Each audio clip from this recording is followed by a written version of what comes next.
If you know the name James White, he's something of a dilettante, a kind of a cult chaser who has a very popular radio program.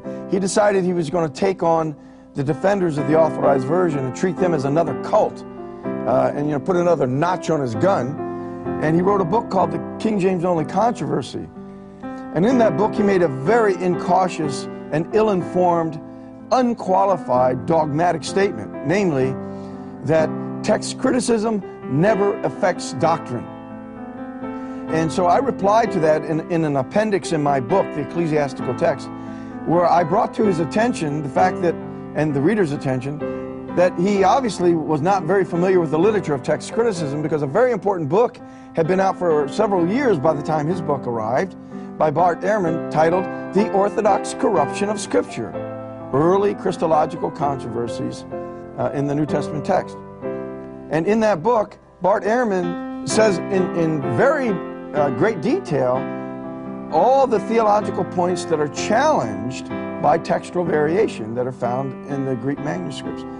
And how this systematic corruption of the text by the Orthodox is what actually produced what today we would call the fundamentals of the faith, that they were created by scribal editorial activity. And I pointed out that how could White make such a statement in light of such a powerful, detailed study on the part of Bart Ehrman? Well, of course, he has since replied, he doesn't like to write much. He likes to do things orally in public debates and on the radio. He doesn't write much. So I think he went on the radio and said, oh, well, we don't need to listen to Bart Ehrman. He's a liberal. Well, in his book, James White endorses Bruce Metzger very highly, and Bruce Metzger endorses James White on the back of his book. Bart Ehrman got his PhD under the tutelage of Bruce Metzger. So if Bart Ehrman is liberal, I guess Bruce Metzger must be liberal, because he was Metzger's student. And Metzger himself admitted the text had been corrupted right in the title of his book. And he has a whole chapter where he talks about how the text was corrupted.